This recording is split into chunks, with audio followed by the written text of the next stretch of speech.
ہمیں اپنی زندگی میں 7 چیزوں کو اپنا اصول بنا لینا چاہیے، اور یہ 7 چیزیں وہ ہیں جو ہماری زندگی کو ایک خوبصورت سانچے میں ڈھال کر کے ہمیں ایک پاکیزہ اور ستھرا انسان بنا دیتی ہے۔ پہلی چیز، التمسک بکتاب اللہ، اللہ کی کتاب سے جڑ جانا، وابستہ ہو جانا۔ جب ہم کتاب اللہ سے وابستہ ہو جائیں تو پھر ہمارے باطن کی اور نفس کی تربیت ہوتی، اور پھر ہم وہ مطلوب انسان بنتے ہیں جو ہمارا رب ہم سے تقاضا کرتا ہے۔ تو اس لیے ہمیں اپنی زندگی میں اس چیز کو لازم کر لینا چاہیے کہ ہمارا کوئی بھی دن قرآن مجید کی تلاوت کے بغیر نہ گزرے۔ اپنے دن کا آغاز قرآن مجید کی تلاوت سے کیجیے۔ سورہ یاسین سے جو اپنے دن کا آغاز کرتا ہے، سارا دن اللہ کی امان میں رہتا ہے، اس کی حفاظت میں رہتا ہے۔ اور اپنی شب کا آغاز سونے سے پہلے سورہ الملک کی تلاوت کریں، آپ ساری شب اللہ کی امان میں، اس کی حفاظت میں رہیں۔ اور قرآن مجید کو سمجھ کر اس کے مفاہیم و مطالب کے ساتھ ایک رکوع کم از کم پوری زندگی، اپنی زندگی کے نصاب میں آپ کتنا وقت مختلف امور کے لیے سر انجام دیتے ہیں۔ یہ کتاب انسانی ہدایت کے لیے، انسانی تربیت کے لیے، اس سے کوئی اور بہتر اور مؤثر جو ہے وہ نصاب نہیں ہو سکتا ہے۔ انسان سازی کا بہترین ذریعہ ہے یہ کتاب، اور اس کتاب کے ذریعے سے جو ہے وہ انسان پستیوں سے اٹھ کے بلندیوں تک جا پہنچتا ہے۔ اقبال نے تو کہا کہ گر تمی خواہی مسلمان زیستن، نیست ممکن جز بقرآن زیستن۔ اگر تو مسلمان بن کے جینا چاہتا ہے تو قرآن کے بغیر ایک قدم بھی نہیں چل سکتا۔ تو آگے چل کسی نظم میں کہا کہ فاش می گوئم آ کے در دل بز مرست، ای کتابیں نیست چیزیں دیگرست۔ اگر میں کھل کے بیان کر دوں جو میرے سینے میں چھپا ہے تو میں تجھے بتا دوں کھل کے، یہ کتاب نہیں، یہ کوئی اور ہی شے ہے۔ کن لوگوں کو کہاں سے اٹھایا اور یہ کتاب کہاں تک لے گئی، جو باہمی جنگ و جدل میں الجھے ہوئے تھے اور حرف شناس بھی نہیں تھے، جو سواد آشنا بھی نہیں تھے، پھر انہوں نے جو ہے وہ روما کی سلطنت بھی الٹ کے رکھ دی۔ یہ کرشمہ تھا اس کتاب کا، جس نے زندگی کا جمال ان کی روحوں کے اندر پیدا کر دیا۔ تو میں اور آپ اپنی زندگی میں قرآن مجید سے کبھی بھی دور نہ ہوں۔ روزانہ کی بنیاد پہ آپ تلاوت کلام مجید اپنی زندگی میں شامل رکھیں۔ انشاءاللہ اس کے اجالے دنیا میں اور آخرت میں آپ اپنی آنکھوں سے مشاہدہ کریں گے۔ حضرت امام احمد بن حنبل فرماتے ہیں، میں نے رب سے کہا کہ مجھے اپنا قرب عطا کر، آواز آئی میرا قرب چاہتے ہو تو قرآن پڑھا کرو۔ یہ رب کی قربت کی بھی ضمانت ہے اور ربط نفس اور باطن کی تربیت کا بھی ذریعہ ہے۔ اچھا، دوسری بات، والاقتداء بسنت رسول اللہ صلی اللہ علیہ وآلہ وسلم۔ ہمارے لیے بہترین نمونہ ہمارے حضور علیہ الصلوۃ والسلام کی زندگی ہے، حضور کے دیا ہوا نظام حیات ہے، جس پر حضور نے خود عمل کر کے دکھایا۔ میرا عشق رسول، میری محبت رسول اس بات کا تقاضا کرتی ہے کہ میں ان کے طریقہ حیات کے مطابق اپنی زندگی گزاروں۔ اسلام دعوے کی بات نہیں کرتا، دلیل ہم سے مانگتا ہے۔ آج میں کہتا ہوں میں عاشق رسول ہوں، اور اتنا بڑا عاشق رسول ہوں کہ میرے جیسا زمانے میں دوسرا کوئی نہیں۔ میرے جذبات ایسے دکھائی دیتے ہیں، آسمان کو چیر دوں گا اور زمین کو پھاڑ دوں گا، لیکن ہمسایوں کے ساتھ میرا سلوک بتاتا ہے کہ میں عاشق رسول نہیں ہوں۔ دوستوں کے ساتھ میرا رویہ بتاتا ہے کہ میں عاشق رسول نہیں ہوں۔ میں کسی سے وعدہ کرتا ہوں اور پھر اس پہ پورا نہیں اتر پاتا، تو صاحب پھر آپ عاشق رسول نہیں ہیں، آپ کچھ اور ہیں۔ عشق رسول تو یہ ہے کہ میرے محبوب علیہ السلام نے کسی سے عہد کیا ہے کہ تمہارے آنے تک میں یہاں کھڑا ہوں، اور وہ جا کے بھول جاتا ہے، اور میرے حضور 3 دن وہاں منتظر رہتے۔ وہ اچانک گزرا اور دیکھا تو حضور علیہ الصلوۃ والسلام کھڑے ہیں، تو خود پریشان ہوا۔ صرف اتنی بات اسے کہی، صاحب تو نے مجھے مشکل میں ڈال دیا، تو نے مجھے مشقت میں ڈال دیا۔ عہد کیا ہے تو پھر اس کی پاسداری نبھا کے دکھائی۔ اللہ اکبر! میں اگر حضور سے محبت کرنے والا ہوں تو میرا رویہ بتائے کہ میں عاشق رسول ہوں۔ میری زبان پہ جھوٹ نہیں بول سکتی۔ آپ سے پوچھا گیا کہ مومن بزدلی کر سکتا ہے؟ کہا نہیں، بہادر ہوتا ہے، لیکن ہو سکتا ہے کبھی اس سے بزدلی سرزد بھی ہو جائے۔ پھر پوچھا گیا کہ مومن بخیل ہو سکتا ہے؟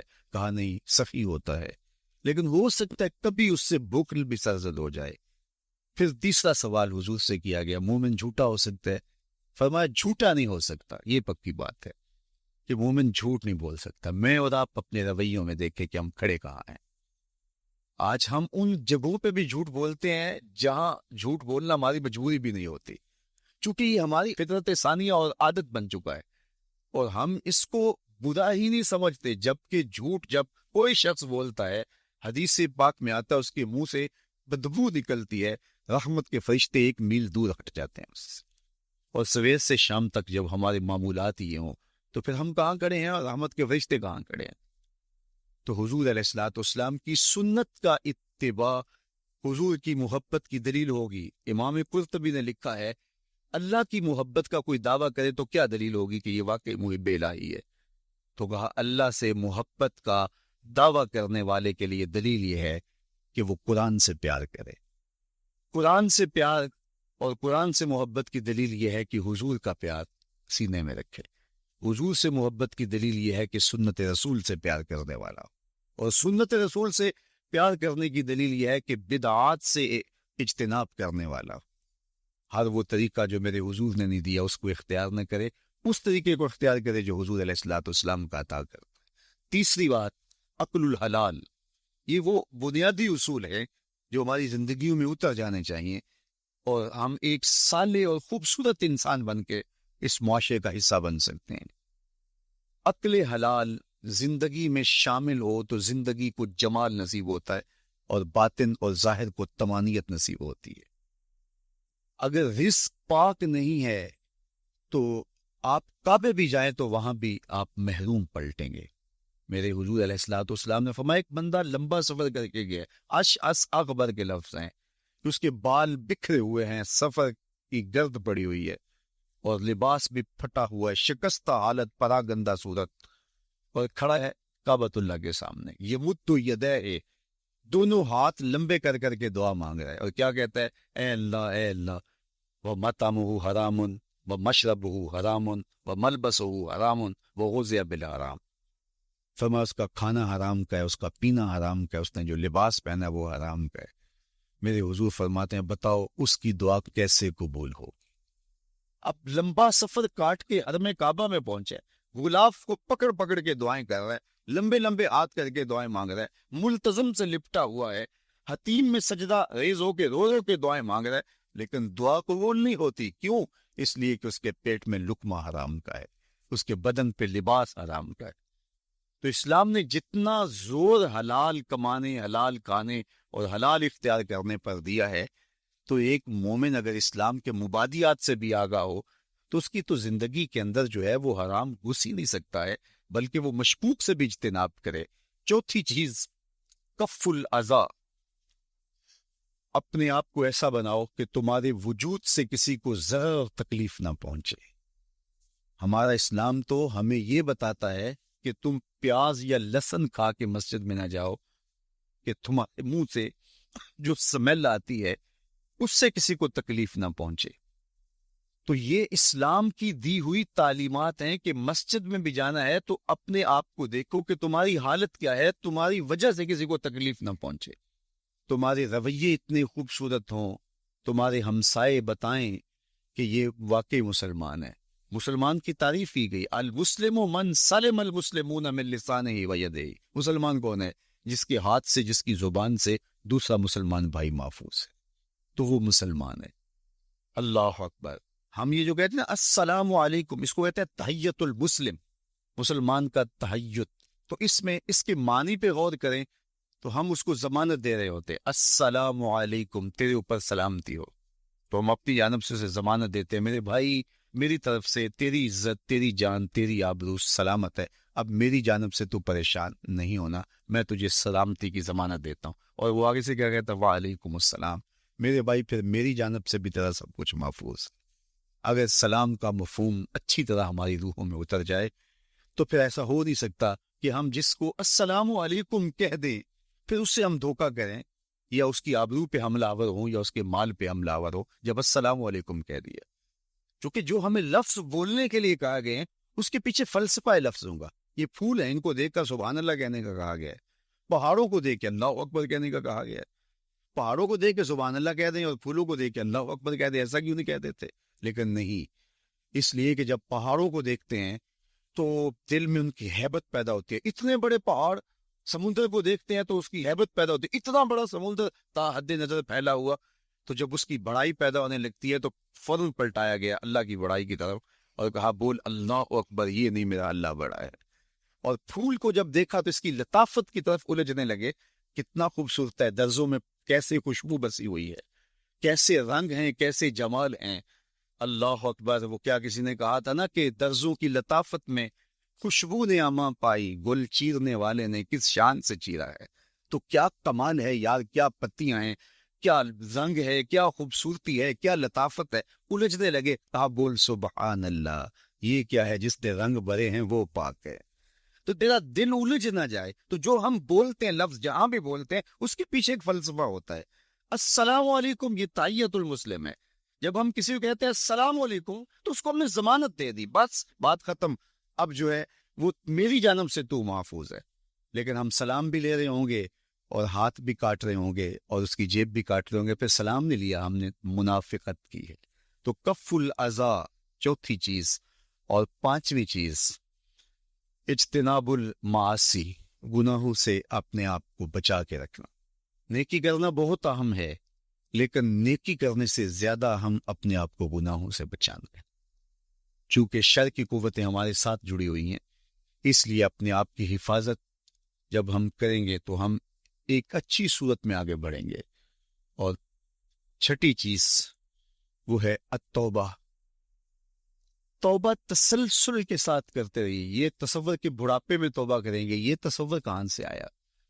یا ہمارے ہاں آج کل یہ کلچر پیدا ہوا ہے کہ لیلۃ القدر یا شبرات کے دن سارے جڑ کے توبہ کرنے بیٹھ جاتے ہیں اور پورا سال اپنی مرضی کی زندگی گزارتے ہیں. ایسا نہیں ہے. میرے حضور کے دامن پہ ایک بھی گناہ کا دھبا نہیں تھا. ہم نبیوں کی عصمت کے قائل ہیں, کسی نبی پر کوئی گناہ کا دھبا نہیں ہوتا. اگر اس امکان کو بھی تسلیم کر لیا جائے تو ساری شریعت مشکوک ہو جاتی ہے.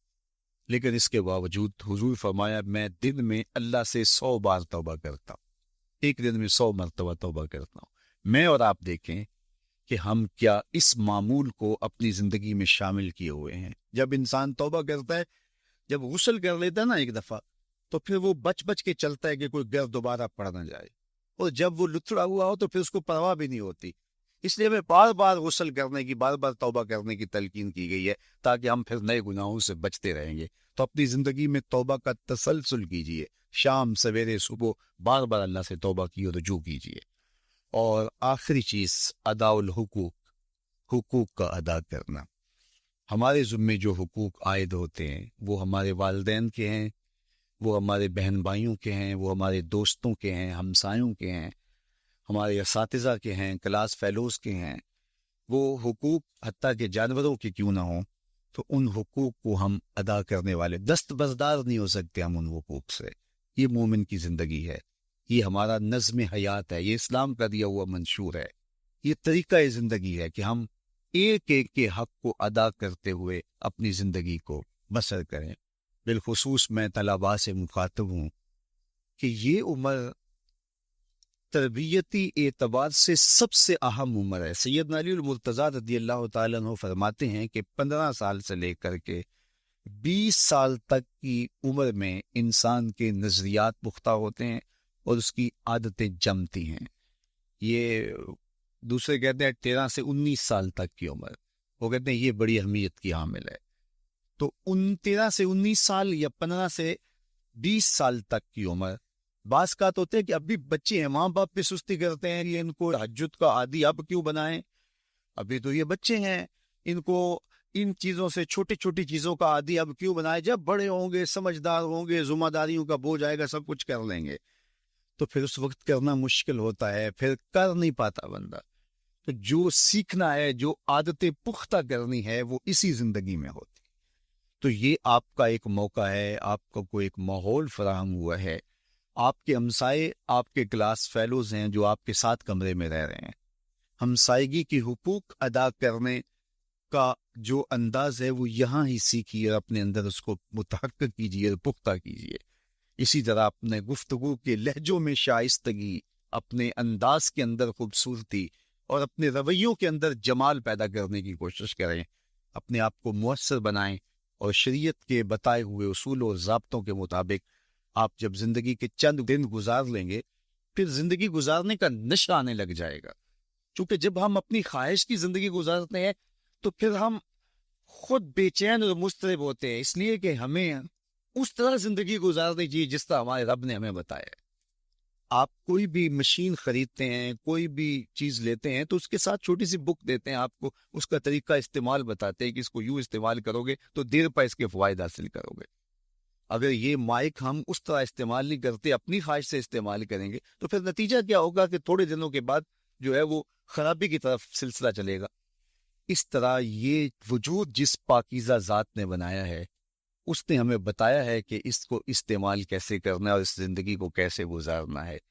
اور پھر انسان کو ایک ماڈل اور نمونہ بھی چاہیے. تو کہا نمونہ دیکھنا ہے تو محمد عربی کی ذات دیکھ لو. ادھر دیکھتے جاؤ اور زندگی گزارتے جاؤ، دیکھنا تمہاری زندگی کتنی خوبصورت اور کتنی پروقار گزرتی ہے. اللہ آپ کو دنیا آخرت کی برکتیں دے، اپنی پناہوں اور اپنی امان اور اپنی حفاظتوں کا حصار دے، اور آنے والا کل اللہ بہتر فرمائے، میرے وطن کی خیر کرے، میرے ملک کو امن کے اجالے دے، یہاں دہشت گردی کے سلگتے علاؤ ٹھنڈے کر کے امن کی بہاریں پیدا کر دے. کی محمد سے وفا تو نے تو ہم تیرے ہیں، یہ جہاں چیز ہے کیا لوہو قلم تیرے ہیں. وآخر دعوانا ان الحمدللہ. زندگی کی مقصدیت کو بیان کرنا ہے. ہم اس دنیا پر کیوں بھیجے گئے ہیں، ہمارے آنے کا مقصد کیا ہے. کارخانہ قدرت میں کوئی ایک چیز بھی ایسی نہیں ہے کہ جو بے مقصد پیدا کی گئی ہو.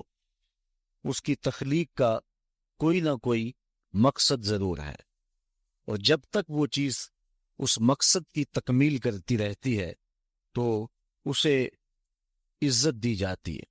جب مقصد پورا کرنا چھوڑ دے تو اسے کوئی عزت اور کوئی تکریم نہیں دی جاتی. یہ مائک ہی ہے، اس کا مقصد ایمپلیفائر تک آواز پہنچانا ہے اور اس کے ذریعے سے یہ آواز آگے آپ تک پہنچ رہی ہے.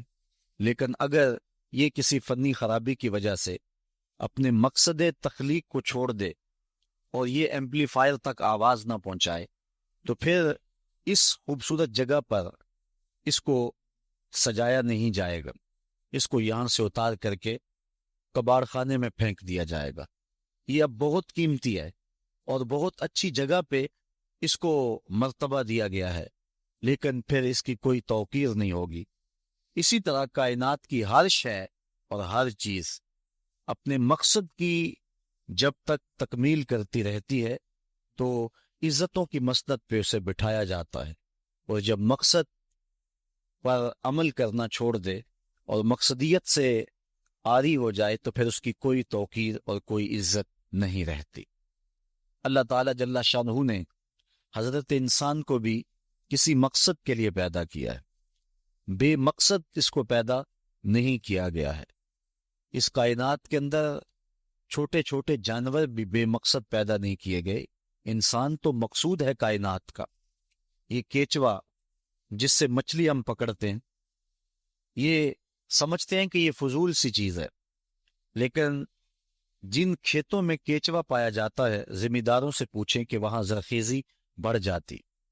اسی طرح میں نے ایک جگہ پہ ایک شخص کو دھاگے کے ساتھ یہ کیچوے باندھ کر کے دھوپ میں خشک کرتے ہوئے دیکھا. تو میں نے اس حکیم صاحب سے پوچھا کہ اس کا مقصد کیا؟ تو وہ کہنے لگے کہ یہ دوائیوں میں بھی استعمال ہوتا ہے، اس کے بدن میں فولاد ہوتا ہے. اسی طرح یہ کانٹا لگا کر کے مچھلی پکڑنے کے کام بھی آتا ہے. اتنا نحیف نزار اور کمزور جسم جس کے اندر ہڈی بھی نہیں ہوتی، اس کے یہ 3 فوائد بالکل ظاہر ہیں. اس کے علاوہ بھی بہت سارے فوائد ہوں گے جو ہماری نظر میں نہیں ہیں. اسی طرح یہ مینڈک جو ہوتے ہیں، یہ ذمہ داروں سے پوچھیں کہ آج کل چاول کی فصل کے لیے یہ کتنے مفید ہیں، اور یہ کیڑے مکوڑے پیدا ہوتے ہیں جو فصلوں کے اندر، ان کے لیے یہ کتنے بہتری کی ضمانت ہے. تو ہم وہ چیزیں جن کے فوائد ہماری نظر میں نہیں ہیں، لیکن وہ بھی چیزیں فوائد سے خالی نہیں ہیں. تو جب یہ کیڑے مکوڑے، یہ حشرات الارض، یہ مینڈک اور کیچوے یہ بھی بے مقصد پیدا نہیں کیے گئے، تو جس کے گرد پوری کائنات کا چرخ گھومتا ہے اور جس کے لیے پوری کائنات کو تخلیق کیا گیا ہے، وہ انسان کیا بے مقصد پیدا کر دیا گیا ہے؟ اس کی تخلیق کا کوئی مقصد نہیں ہے؟ یقیناً اس کی تخلیق کا کوئی مقصد ضرور ہے، اس کی تخلیق کا کوئی مدعا ضرور ہے۔ اللہ تعالیٰ جل شانہ نے اس مقصد کو، اس مدعا کو قرآن مجید میں بیان فرمایا، ارشاد کیا وَمَا خَلَقْتُ الْجِنَّ وَالْإِنسَ إِلَّا لِيَعْبُدُونَ، ہم نے جن و انس کو اس لیے پیدا کیا ہے کہ وہ میری عبادت کریں۔ انسان کی تخلیق کا مقصد اور مدعا اللہ تعالیٰ جل شانہ کی عبادت کرنا ہے۔ اللہ تعالیٰ جل شانہ کی عبادت اس لیے نہیں کہ اس کو بندوں کی عبادت کی ضرورت ہے، اسے کوئی غرض ہے۔ بندوں کو تخلیق اس نے اس لیے کیا ہے کہ وہ مجھے پوجیں گے اور میری عبادت کریں گے تو کوئی مجھے فائدہ ہوگا۔ اللہ تعالیٰ جل شانہ ایسی کسی غرض سے پاک ہے۔ خود ارشاد فرمایا ما ارید منہم من رزق وما ارید ان یطعمون، نہ تو میں اس سے کوئی رزق چاہتا ہوں اور نہ یہ چاہتا ہوں کہ وہ مجھے کھلائیں، چونکہ وہ کھانے سے بھی پاک ہے اور اسے رزق کی بھی ضرورت نہیں ہے، بلکہ ان اللہ هو الرزاق ذو القوۃ المتین، اس کی شان یہ ہے کہ وہ خود رزاق ہے، وہ پوری دنیا کو دینے والا ہے اور وہ قوتوں کا مالک ہے۔ وہ رب جو خود قوتوں کا مالک ہے، جو متین ہے، ذو قوہ ہے اور رزاق ہے، اس کو غرض کوئی نہیں ہے، تو پھر بندوں کو حکم کیوں کیا گیا کہ وہ اس کی عبادت کریں؟ اصل بندے کے لیے کمال یہ ہے کہ وہ بندگی میں رہے اور اس سے اس کے اخلاق رذیلہ ختم ہوں گے اور اس میں اخلاق حسنہ پیدا ہوں گے۔ اس لیے اس کو عبادت کا حکم دیا گیا تاکہ وہ اپنی زندگی کا جمال پا سکے۔ اگر وہ پوجا نہیں کرے گا، اللہ کی پرستش نہیں کرے گا، تو اللہ تعالیٰ جل شانہ کو کوئی فرق نہیں پڑتا۔ کائنات کی کوئی چیز نہیں ہے جو طوعاً اور کرہن اس کے حضور سجدہ ریز نہیں ہے، اس کی تسبیح نہیں بولتی۔ علماء نے لکھا کہ تمام درخت جو تم دیکھ رہے ہو یہ حالت قیام میں ہیں اور اللہ کی تسبیح بول رہے ہیں، اور درخت جب تک تسبیح بولتا رہتا ہے اپنے تنے پہ کھڑا رہتا ہے، اور جب تسبیح بولنا چھوڑ دیتا ہے تو کاٹ دیا جاتا ہے۔ جو درخت کاٹ دیا جائے سمجھ لو کہ اب تسبیح کا عمل اس سے موقوف ہو گیا تھا، اب اس کو کاٹ دیا گیا۔ تو سارے درخت حالت قیام میں ہیں، چوپائے حالت رکوع میں ہیں، مینڈک حالت تشہد میں ہیں، اور حشرات الارض کیڑے مکوڑے یہ حالت سجدہ میں ہیں۔ اللہ تعالیٰ نے انسان کو جو عبادت دی نماز کی صورت میں، وہ ان تمام صورتوں کی جامع ہے، ان تمام عبادات کی جامع ہے۔ درختوں کا قیام بھی ہے، چوپایوں کی طرح رکوع بھی ہے، مینڈک کی طرح تشہد اور قعدہ بھی ہے، اور حشرات الارض کی طرح سجدہ بھی ہے، اس لیے کہ یہ انسان خلاصہ کائنات ہے اور تمام مخلوقات کا مقصود ہے، اور پوری کائنات کا چرخ اس کے گرد گھومتا ہے، اس لیے اس کی عبادت بھی تمام مخلوقات کی عبادات کے جامع ہونی چاہیے۔ اس لیے اس کو نماز کا حکم دیا گیا، اور یہ حکم ایک بار نہیں دیا، قرآن مجید کے اندر متعدد مرتبہ اسے نماز کا حکم نامہ دیا گیا۔ اس شخص سے بڑا بد نصیب کوئی نہیں جو اللہ کی حضور جھکنا نہیں جانتا۔ صبح سے لے کر شام تک کس کس کو سیلوٹ کرتے ہیں، روٹی کے چند ٹکڑے اور نوالے کمانے کے لیے کس کس سے ہنس ہنس کے بولنا پڑتا ہے، اور کس کس کے سامنے جو ہے وہ حاضر ہونا پڑتا ہے۔ ایک اللہ کے حضور نہیں جھکا جاتا جو کہ رازق ہے اور حقیقی مالک ہے۔ اللہ تعالیٰ جل شانہ نے قرآن مجید میں ایک مقام پہ ارشاد فرمایا یا ایھا الناس اعبدوا ربکم الذی خلقکم، اے لوگو اللہ کی عبادت کرو۔ کیوں؟ ربکم، وہ تمہارا رب ہے۔ یا ایھا الناس اعبدوا ربکم، اپنے رب کی عبادت کرو، تمہاری تربیت کرنے والا ہے، تمہیں درجہ کمال تک پہنچانے والا ہے۔ یہاں صرف اہل ایمان کو حکم نہیں دیا گیا، یہاں پوری انسانیت کو اللہ کے حضور حاضر ہونے کا کہا گیا ہے، چونکہ وہ صرف اہل ایمان کا رب ہی نہیں ہے بلکہ وہ تمام کائنات کا رب ہے۔ سورۃ الفاتحہ اٹھائیں تو وہاں ارشاد ہوتا ہے الحمدللہ رب العالمین، تمام خوبیاں اللہ کے لیے جو تمام جہانوں کا پالنے والا ہے۔ وہاں رب المسلمین نہیں کہا کہ صرف وہ اہل اسلام کا رب ہے، وہ تمام جہانوں کا رب ہے، پوری کائنات کا رب ہے، ہر شخص کو اس کی ضرورت کے مطابق باہم پہنچا رہا ہے، جو اسے مانتا اسے بھی دیتا ہے، جو نہیں مانتا اسے بھی دیتا ہے۔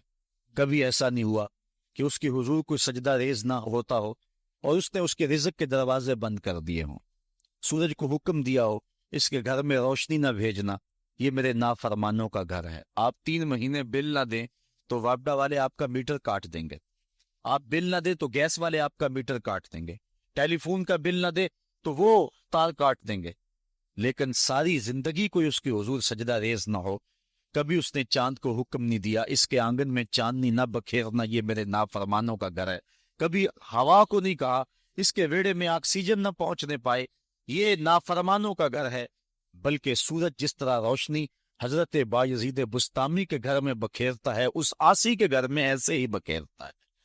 یہ اس کی ربوبیت ہے جس کا عموم پوری انسانیت کو فیض دے رہا ہے۔ حضرت ابراہیم علیہ السلام کی عادت تھی کہ مہمان کے بغیر کھانا نہیں کھاتے تھے، اور جو کھانا مہمان کے ساتھ کھایا جائے اس کا حساب بھی نہیں ہوگا، ساری زندگی یہ ان کو معمول رہا ہے۔ اور مہمان تمہارے گھر میں آ کر کے تمہارا نہیں کھاتا، وہ اپنا حصہ خود لے کر کے آتا ہے۔ مہمان کو دیکھ کر کے ناک منہ نہیں چڑھانا چاہیے، خوشی کے آثار چہرے پہ ظاہر ہوں کہ اللہ تعالیٰ نے یہ مہمان مجھے عطا فرما دیا ہے۔ تو حضرت ابراہیم علیہ السلام کی یہ عادت تھی کہ مہمان کے بغیر کھانا نہیں کھاتے تھے۔ ایک دن بھوک لگی، گھر والوں کو کھانا پکانے کا کہا اور خود مہمان ڈھونڈنے نکلے۔ ایک شخص کو جو کہ بوڑھا تھا لے آئے، دسترخوان پہ بٹھایا، کھانا جب لگ گیا تو اس کو کہا اللہ کا نام لے کے شروع کرو۔ اس نے کہا میں تو اللہ کو نہیں مانتا۔ آپ نے فرمایا کہ میں تیرے سے کوئی ربط، رشتہ اور تعلق نہیں رکھتا، اللہ ہی کے نام پہ تجھے کھلا رہا ہوں، تو میرے رب کا نام تجھے کم از کم لینا چاہیے۔ اس نے کہا میں تو بتوں کا پجاری ہوں اور روٹی کے چند ٹکڑوں کے لیے اپنے بتوں سے بے وفائی نہیں کر سکتا۔ آج لوگ چائے کی پیالی پہ دین بیچ رہے ہیں، لیکن دیکھیے وفا کی ریت نبھا گیا نا۔ اس نے کہا کہ میں بتوں سے بے وفائی روٹی کے ٹکڑوں اور چند لقموں کے لیے نہیں کر سکتا۔ حضرت ابراہیم علیہ السلام بولے جب تو اتنا غیرت مند ہے کہ میرے رب کا نام نہیں لیتا اور اپنے بتوں سے بے وفائی نہیں کر سکتا، تو پھر میرا بھی تو کیا لگتا ہے، اگر میرے رب کو نہیں مانتا تو میں تو کھانا اس رب کے نام پہ کھلاؤں گا، کھاتا ہے تو ٹھیک نہیں تو تیری مرضی۔ وہ حضرت ابراہیم علیہ السلام کے دسترخوان سے اٹھ کے چلتا بنا، وہ گیا تو جبریل امین حاضر ہو گئے، سلام دیا، سندیسا سنایا۔ رب کہتا ہے اے میرے خلیل، تو نے میرا ایک بندہ ناراض کر دیا۔ یا اللہ وہ تیرا بندہ تھا، وہ تو تیرا نام لینا گوارا نہیں کرتا تھا، اور تو فرما رہا ہے کہ وہ میرا بندہ تھا۔ ارشاد ہوا ابراہیم بتاؤ اس کی عمر کتنی ہوگی؟ یا اللہ 80 سال کے قریب ہوگی۔ کہا اتنا عرصہ ہو گیا نا میں اس کو رزق دے رہا ہوں، تم ایک دن نہیں کھلا سکے؟ اب حضرت ابراہیم اس کو ڈھونڈ رہے ہیں، وہ دور پہاڑ پہ جا چکا ہے، اس کے قریب پہنچے، کہا میاں کھانا ٹھنڈا ہو رہا ہے جلدی آؤ۔ اس نے کہا ایک شرط ہے، تمہارے رب کا نام نہیں لوں گا۔ کہا نہ لینا آؤ۔ تو کہنے لگا لہجے میں اتنا گداز، اتنی نرمی کیسے آ گئی؟ تم تو کہتے تھے رب کے نام کے علاوہ کھلاؤں گا نہیں۔ کہا کہ اسی رب کا ہی تو پیغام آیا ہے کہ میں بھی اس کو دے رہا ہوں۔ اس نے کہا اگر تیرا رب اتنا اچھا ہے تو کھانا بعد میں کھائیں گے، پہلے اس کا غلام بنا لے مجھ کو۔ تو وہ رب ہے سب کا، ہمارا حق ہے کہ ہم اس کی پوجا کریں۔ تو اللہ تعالیٰ جل شانہ نے ارشاد فرمایا یا ایھا الناس اعبدوا ربکم، اپنے رب کی عبادت کرو۔ ایک تو وہ تمہارا رب ہے، اور پھر الذی خلقکم، اس نے تمہیں پیدا بھی کیا ہے۔ توجہ چاہوں گا، کتنی شان ہے کہ اس نے تخلیق بھی کیا اور پھر اس نے تمہاری تربیت بھی کی۔ جو تخلیق بھی کرے اور تمہاری تربیت بھی کرے، کیا اس کا حق نہیں ہے کہ اس کی حضور سجدہ ریزیاں کی جائیں؟ ساری زندگی انسان ماں کی خدمت کرتا رہے تو بتاؤ ماں کی خدمتوں کا بدلہ دے سکتا ہے؟ ماں کے پیار کا صلہ دے سکتا ہے؟ عرض کی گئی کہ میں اپنی ماں کو اپنے کندھوں پہ اٹھا کر کے حج کروایا ہے اور سائی اور کعبۃ اللہ کا طواف کرایا ہے، اور حالت یہ تھی کہ اگر چٹان کے اوپر گوشت کا ایک ٹکڑا ڈال دیا جاتا تو وہ بھی بھن کے کباب بن جاتا، اتنی گرمی کی شدت تھی۔ کیا میری ماں نے میری جو خدمت کی میری کفالت کی، مجھے دودھ پلایا، مجھے جنم دیا، تو میں نے کیا ماں کی خدمتوں کا صلہ دے دیا ہے؟ تو جواب آیا تو نے ابھی اس کی ایک مسکراہٹ کا بدلہ بھی نہیں دیا۔ ماں جب ہنس کے دیکھتی ہے تو جنت کی ساری کلیاں کھل اٹھتی، اور بیٹے کی زندگی ماں کے اس ہنسنے سے جو ہے وہ عبادت ہوتی ہے۔ بیٹے کے لیے ماں کے جو جذبات ہیں، ماں کی جو کہانیاں ہیں، ماں کے سینے میں جو درد کے امٹتی ہوئی ایک کائنات ہے، اس کا کوئی بدل نہیں ہو سکتا۔ ساری زندگی ایک ٹانگ پہ کھڑا ہو کے بندہ ماں کی خدمت کرتا رہے، پھر بھی حق ادا نہیں ہوگا۔ ماں ماں ہوتی ہے، اللہ تعالیٰ جل شانہ نے اس کو وہ درجے عطا فرمائے۔ بیٹے کے ساتھ جو پیار ماں کرتی ہے بھلا کوئی کر سکتا ہے؟ کوئی اتنی محبت دے سکتا ہے جتنی ماں محبت دیتی ہے؟ ساری زندگی بھی انسان ان محبتوں کا بدل دینا چاہے تو نہیں دے سکتا، چونکہ ماں کے پیار کا کنارہ ہی کوئی نہیں۔ ماں کی محبت کی گہرائی اور گہرائی کو کوئی ناپ ہی نہیں سکتا۔ سمندر کے پاتال تک تو شاید کوئی پہنچ گیا ہو، لیکن ماں کے پیار کا کنارہ آج تک کسی کو نہیں ملا۔ کبھی دیکھا نہیں جب بچہ گھر سے نکلتا ہے تو دنیا کو عقل و بینش کا درس دینے جاتا ہے، لوگ اس کے ایک ایک جملے کے لیے کان لگائے کھڑے ہوتے ہیں، کوئی ایک لفظ بھی ضائع نہ ہو جائے۔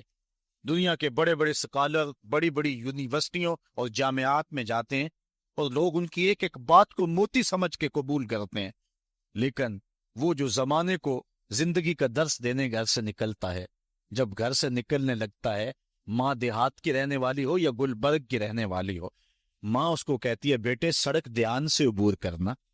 جو دنیا کو عقل سکھانے جا رہا ہے اس کو اتنا ہی نہیں پتا کہ سڑک عبور کیسے کرنی ہے، لیکن یہ ماں کے پیار کا ایک روپ ہے، یہ ماں کی محبت کا ایک انداز ہے۔ اللہ تعالیٰ نے اس کے سینے میں دھڑکتا ہوا جو دل رکھا ہے اور تڑپتی ہوئی جو ممتا رکھی ہے، وہ ایک مثال بنی ہوئی ہے کہ کسی نے کسی کو کہا کہ میں تیرے پہ راضی تب ہوں گی کہ اگر تو اپنی ماں کا کلیجہ نکال کے لے آئے۔ اس بدبخت نے اپنی اس محبوبہ کی خواہش کو پورا کرنے کے لیے اس اقدام کی تیاری بھی کر لی اور جا کے ماں کا سینہ چیرا اور اس کا کلیجہ نکالا، اور اپنی اس محبوبہ کی خوشنودی کے لیے تیز تیز آ رہا ہے کہ میں اس کو دکھاؤں کہ میں نے یہ کارنامہ بھی سر انجام دے دیا اور یہ چوٹی بھی سر کر لی ہے۔ تو تیزی سے آ رہا تھا، راستے میں ٹھوکر لگی، جب گرا تو کہتے ہیں ماں کے کلیجے سے آواز ہے پتر چوٹ تو نہیں آئی ہے۔ یہ ماں کے پیار کا روپ ہے، یہ ماں کی محبت کا انداز ہے۔ دنیا والوں، ماں کی قدر کو ضائع نہ کرنا، ماں کے پیار کو اور اس کی محبت کا صلہ دے تو نہیں سکتے، لیکن ساری زندگی ماں کی نوکری کرنا اور اپنے باپ کی زندگی کے اندر کبھی بھی نافرمانی نہ کرنا، یہ سعادت مندی اور خوش نصیبی ہوتی ہے۔ حضور نے منبر کی 3 سیڑھیوں پہ قدم رکھتے ہوئے آمین آمین کہا تھا، تو بعد میں پوچھا گیا حضور آپ نے ہر سیڑھی پہ قدم رکھتے ہوئے آمین کہا تو یہ کیا ماجرا تھا؟ فرمایا جبریل آئے تھے، انہوں نے مجھے کہا تھا اس شخص کی ناک خاک آلود ہو جو ماہ سیام رمضان المبارک کو پائے اور پھر کثرت عبادت سے اپنی بخشش نہ کروا سکے، تو میں نے آمین کہا۔ پھر کہا اس شخص کی ناک خاک آلود ہو جو والدین کو بڑھاپے میں پائے اور جنتی نہ ہو سکے ان کی خدمت کر کے، تو میں نے آمین کہا۔ پھر جبریل نے کہا اس شخص کی ناک خاک آلود ہو جس کے سامنے آپ کا ذکر کیا جائے وہ آپ پر درود نہ پڑے، تو میں نے آمین کہا۔ تو وہ شخص کتنا بد نصیب ہے جو والدین کو ناراض کر لیتا ہے۔ میں کہتا ہوں ساری کائنات ماں کے قدموں تلے ہے، بلکہ میرے محبوب نے جنت کو ماں کے قدموں تلے قرار دیا۔ الجنت تحت اقدام الامہات، جنت ماں کے قدموں تلے ہیں۔ حضرت بایزید بستامی کہتے ہیں میں نے اپنی ماں کے آگے ہاتھ جوڑے، میں نے کہا امی تیرے حق ادا کروں یا اللہ کے حق ادا کروں؟ 2 ہستیوں کے حق مجھ سے ادا نہیں ہو سکتے، اپنے حق تو معاف کر دے، اللہ کو میں راضی کر لوں گا۔ ماں پھر بھی ماں ہوتی ہے، ماں نے کہا جا بیٹے میں نے اپنے حق معاف کر دیے۔ حضرت بایزید کہتے ہیں میں 12 سال جنگلوں میں گھومتا رہا، ایک دن مجھے خیال آیا بستان کے قریب سے گزر رہا تھا کہ چلتے چلتے ماں کو سلام کر جاؤں۔ دروازے کو دستک دینے لگا تو اس احساس نے ہاتھ روک لیا کہ ساری زندگی ماں کو سکھ تو دیا نہیں، دکھ بھی کیوں پہنچاؤں؟ ماں اب سو رہی ہوگی اور میں دروازہ ناک کروں گا تو ماں اٹھے گی۔ سردیوں کی لمبی رات تھی، میں دروازے کے ساتھ لگ کے کھڑا رہا کہ چلو جب ماں بیدار ہوگی تبھی میں دروازے پہ دستک دوں گا۔ کہتے ہیں جب سحری کا وقت ہوا تو اندر سے جو نالی آتی تھی وہاں سے پانی آیا. میں سمجھ گیا کہ میری ماں تہجد کے لیے اٹھی ہے. کہتے ہیں میں نے دروازے کو دستک دی تو اندر سے آواز آئی, بیٹا با یزید ٹھہرو میں ابھی آتی ہوں. مائیں بیٹوں کے دستک کے انداز سے بھی جانتی ہوتی ہیں کہ یہ میرا کون سا بیٹا دستک دے رہا ہے. 12 سال کے بعد دستک دی تھی اور ماں پہچان رہی ہے یہ کس بیٹے کے ہاتھوں کی لمس ہے اور یہ کس بیٹے کے ہاتھوں کی آرٹ ہے.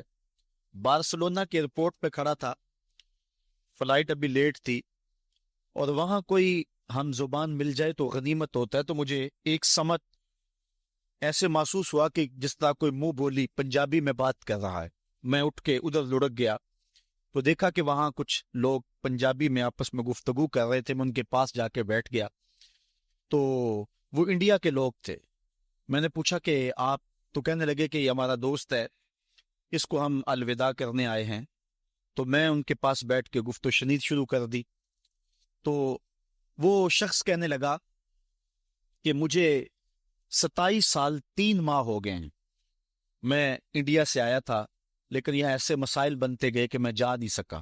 اس وقت میرا لڑکپن کا زمانہ تھا اور اب میرے بال بھی سفید ہو رہے ہیں, تو میں 27 سال 3 ماہ کے بعد جا رہا ہوں. اور اس نے ساتھ کہا کہ پتہ نہیں میرے گھر والے مجھے پہچانتے بھی ہیں یا کہ نہیں. تو میں نے کہا میاں اور کوئی پہچانے نہ پہچانے, ماں تیرے قدموں کی آہٹ سے پہچانیں گی کہ یہ میرے بیٹے کے قدموں کی آواز ہے. یہ ماں کے پیار کا روپ ہے. تو بندہ ساری زندگی خدمت بھی کرتا رہے, ماں نے پیار اتنا کر دیا ہوتا ہے, ماں نے محبت اتنی دے دی ہوتی ہے کہ اس پیار کا بدل انسان جو ہے نہیں دے سکتا. انسان تو دیکھتا ہے جب ہوش سنبھالتا ہے کہ میری ماں نے میرے سے کتنا پیار کیا, لیکن جب بندے کی ہوش نہیں ہوتی, ماں اس وقت جو پیار کرتی ہے, گندگی سے دھلا ہوا بچہ, اور ماں اس کو فرش سے اٹھاتی ہے, پہلے چومتی ہے پھر غلاظتیں دھوتی ہے. یہ ماں کے پیار کا روپ ہے, یہ ماں کے پیار کا انداز ہے. ماں کو بیٹے کے ساتھ اتنا پیار ہے, اور بندہ ساری زندگی نوکری بھی کرے ماں باپ کی تو پھر بھی خدمتوں کا صلہ نہیں دے سکتا. ایک شاعر ہوا احسان دانش, اس کی ماں بیمار ہوگی تو وہ خود اس کے کپڑے جا کے دھوتا تھا. تقریباً 1 کلومیٹر کے فاصلے پر نہر تھی, وہاں جا کے لباس دھوتا اور پھر دوسرا لباس لے جاتا. تو اس کی بیوی نے کہا کہ یہ خدمت میں سر انجام دوں گی. تو احسان دانش نے کہا تھا کہ ماں میری اور یہ حق میرا ہے کہ میں اس کی خدمت کروں, اور یہ سعادت مندی میرے حصے میں آنی چاہیے, میں کسی اور کو نہیں دوں گا. یہ سعادت مندی ہوتی ہے اولاد کی.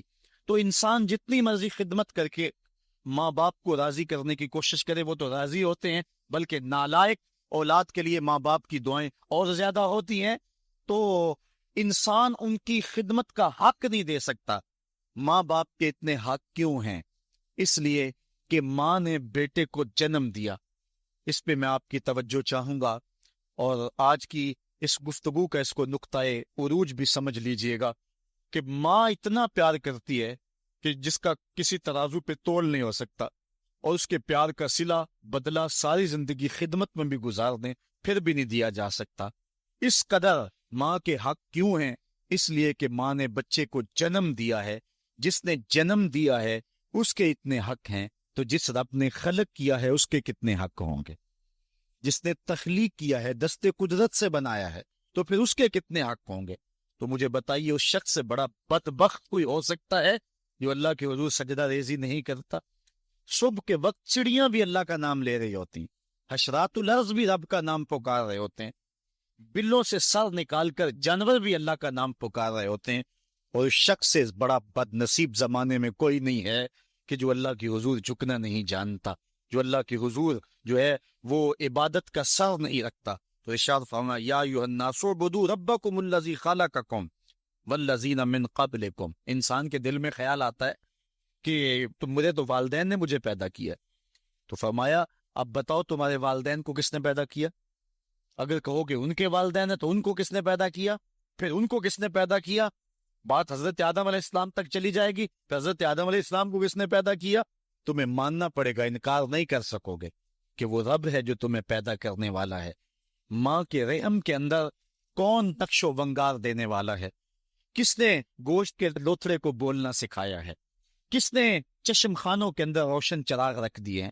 اور کس نے سر کے اندر ایک نشیط اور روشن دماغ رکھ دیا ہے، کس نے ہاتھوں کو پکڑنے کی قوت دی اور کانوں کو شنوائی کی طاقت دی، اور کس نے جو ہے وہ سونگھنے کی قوت اور قوت شامہ ناک کے نتھنوں کے اندر رکھ دی، کون ہے جو ٹانگوں میں زور پیدا کرتا ہے، کون ہے جس نے چھاتی کو طاقت دی، کون ہے جس نے انسانیت کو آسن تقویم بنایا۔ انسان، کیا تیرا حق ہے کہ مسجد کے قریب سے تو گزر جائے اور اللہ کا نمائندہ پکار رہا ہو، حی علی الصلاۃ حی علی الفلاح، آجا نیکی کی طرف، آجا نماز کی طرف، اور تو جو ہے وہ اس کو سننے کے باوجود گزر جائے؟ ایسا ہو سکتا ہے کہ تو اس کے حضور آئے نہ، حاضر ہی نہ ہو؟ یہ بد نصیبی نہیں تو اور کیا ہے۔ اللہ تعالیٰ جل شانہ ہمیں اپنی عبادت کی توفیق نصیب فرمائے، اور یہ سعادت مندی ہے۔ اب عبادت کسے کہتے ہیں؟ عبادت کے کئی مفاہیم ہیں۔ ایک عام مفہوم عبادت کا پوجا اور پرستش کرنا ہے، اور یہ اللہ کے علاوہ کسی کا حق نہیں ہے، اللہ ہی کی پوجا کی جائے، اور کوئی اس بات کا استحقاق نہیں رکھتا کہ اس کی پوجا پاٹ کی جائے، ایک خدا کو پوجیں گے۔ دوسرا عبادت کا مفہوم یہ ہے اطاعت و فرما برداری۔ بندے کے لیے جمال اور حسن ہی بندگی ہے، وہ اللہ کے حضور اپنا سر جھکائے اس طرح کہ جو اس کا حکم ہے اس کو بجا لائے، وہاں سے سر نہ پھیرے، اور اس میں اپنی عقل، اپنی سمجھ، اپنے فہم و ادراک کے گھوڑے نہ دوڑائے، بس اس کے حکم کو ہر صورت کے اندر قبول کرے۔ اور تیسرا مفہوم جو ہے وہ بندگی اور غلامی کے معنی میں ہے۔ بندگی اور غلامی کے معنی میں عبادت ہے کہ بندہ اس کا جو ہے وہ اس طرح غلامی کا حق نبھائے جس طرح غلام کو آقا کی کسی بات پہ کوئی اعتراض نہیں ہوتا۔ تو ہزاروں آقا اللہ تعالیٰ جل شانہ کے جو ہے وہ فرامین اس کے پابند ہیں، اور بندہ اس کا کیوں پابند نہ ہو؟ جن کو دنیا آقا مانتی ہے وہ بھی ان کے حضور کھڑے ہوئے ہیں، تو پھر اس کی بات کو کس انداز سے بندہ ٹالے؟ اور آج اس دنیا کے اندر آپ کہیں ملازمت کرتے ہیں، 8 گھنٹے کی ڈیوٹی دینا ہوتی ہے، ان 8 گھنٹوں کے اندر آپ کا مالک آپ کو بلائے، صرف 8 گھنٹوں میں ایک عارضی ملک آپ کے اوپر رکھتا ہے، تو آپ دوڑ کے جاتے ہیں کہ نہیں جاتے؟ آپ کے مہمان بھی آپ کے پاس بیٹھے ہوں اور آپ چائے بھی ان کو پلا رہے ہیں، لیکن باس بلا لے آپ کو اور وہ گھنٹی دے، تو آپ بیل پہ سب کو چھوڑ کے بھاگتے ہیں کہ نہیں بھاگتے؟ مہمانوں سے بھی معذرت کرتے ہیں، مجھے باس نے بلایا، آپ دوڑتے جا رہے ہیں۔ یار، ایک دنیا کا باس بلائے تو مہمانوں کو چھوڑ کے، چائے کو چھوڑ کے، مرغن غذاؤں کو چھوڑ کے، سب کو چھوڑ کے بھاگ جاتے ہیں، اور رب کا نمائندہ پکارے حی علی الصلاۃ اور حی علی الفلاح، جو بندہ اس کے حضور نہ جائے کتنا بڑا بد نصیب ہے، کتنی بد نصیبیاں اس کا مقدر ہیں کہ جو اس کے حضور۔ لیکن یہ اللہ تعالیٰ جل شانہ کی رحمت کی عمومیت ہے۔ اگر آج 8 گھنٹے کے لیے آپ کہیں ڈیوٹی کرتے ہیں، وہ آپ کو آواز دے اور آپ نہ جائیں، تو وہ آپ کی نوکری ختم کر دے گا، آپ کو سخت سرزنش اسی وقت کرے گا، یا پھر آپ کو فارغ کر دے گا۔ لیکن اللہ تعالیٰ جل شانہ اس کی نافرمانی پہ نافرمانی کرتے رہیں، کبھی اس نے رزق کے دروازے بند نہیں کیے، بلکہ جو نہیں مانتے ان کو اور زیادہ دے رہا ہے، کیونکہ ان کا حصہ صرف دنیا پہ ہی ہے نا، آخرت میں تو حصہ ہی کوئی نہیں ہے۔ بلکہ فرمایا اگر مسلمانوں کی دل جوئی کا لحاظ نہ ہو تو میں کافروں کے گھروں کی سیڑھیاں بھی سونے اور چاندی کی بنا دوں۔ لیکن یہ کہیں گے ہمیں تو زیادہ ہی رگڑ دیا گیا ہے، چونکہ انہوں نے دنیا کو دیکھا ہے، آخرت ابھی دیکھی نہیں ہے، ورنہ جو ان کے لیے آخرت میں رکھا گیا ہے، دنیا کی کوئی شے ان کے نزدیک حیثیت ہی نہ رکھے۔ بلکہ حدیث میں آتا ہے، صاحب مشکات نے اس کو لکھا کہ دنیا کے اوپر جس کو سب سے زیادہ تکلیفیں پہنچی ہوں گی وہ جنت میں لے جایا جائے گا، اور ایک مرتبہ جنت میں جو ہے وہ داخل کر کے نکال دیا جائے گا، اور کہا جائے گا کہ بتا دنیا کے اوپر تجھے بڑی تکلیفیں پہنچی؟ وہ کہے گا یا اللہ مجھے تو کوئی تکلیف پہنچی ہی نہیں ہے۔ جنت کی صرف آب و ہوا سارے دکھ ختم کر دے گی، اور جس نے تخت و تاج پہ بیٹھ کے بھی زندگی ساری گزاری ہو، حدیث میں آتا ہے اس کو جہنم میں ایک ڈبکی لگائی جائے گی، اور پھر اس کو کہا جائے گا بتا تو دنیا کے اوپر کوئی راحت پائی ہے؟ وہ کہے گا مالک دنیا کے اوپر میں نے کوئی سکھ دیکھا ہی نہیں ہے۔ ایک غوطہ جہنم کے اندر دیا جائے گا، دنیا کے سارے سکھ ہی بھول جائے گا کہ میں وہاں بادشاہ ہوا کرتا تھا، میں وہاں حکمران ہوا کرتا تھا، میں دنیا کے اوپر جو ہے وہ اوباما تھا، میں دنیا کے اوپر بش تھا، میں دنیا کے اوپر پوری دنیا کو میں نے جو ہے وہ ریوڑ کی طرح آنکا تھا اور انسانیت کا قتل کیا تھا، میری رونت اور میرا تکبر دنیا کو چکا دیتا تھا۔ اس کو کوئی شے اور اپنی کوئی آکڑ اور کوئی بات یاد نہیں رہے گی، صرف ایک ڈبکی کی بات ہے، اور جس نے دکھ پہ دکھ کاٹے، غربت، تنہائی، دکھ، اذیت، مصائب، آلام، مشکلات، لیکن ایک بار جنت سے گزار کر کے جنت کی صرف آب و ہوا ہی سنگھائی جائے گی تو اس کو کہا جائے گا بتا دنیا کے اوپر تجھے کوئی دکھ پہنچا؟ وہ کہے گا میرے رب دنیا پہ مجھے کوئی دکھ نہیں پہنچا۔ اب بتائیے کہ اللہ کے حضور ہم حاضر ہوں یا کہ دنیا کوئی منشا و مقصود بنا لیں؟ ہماری زندگی کی ڈگر کیا ہونی چاہیے؟ پہلی بات تو یہ ہے کہ جنت کے مقابلے میں اس دنیا کی حیثیت ہی کوئی نہیں، اور دوسری بات اگر دنیا کے اوپر ہم عزتیں، سرخرویاں جس کو ہم سمجھتے ہیں یہ سرخرویاں ہیں، وہ پا بھی لیں تو وہ کتنا کو ایسا ہے، پھر اس کا حساب بھی تو ہم نے دینا ہی دینا ہے۔ اس لیے ہم دیکھ لیں جتنا برداشت کرتے ہیں اس کے مطابق جو ہے وہ ہم چلیں۔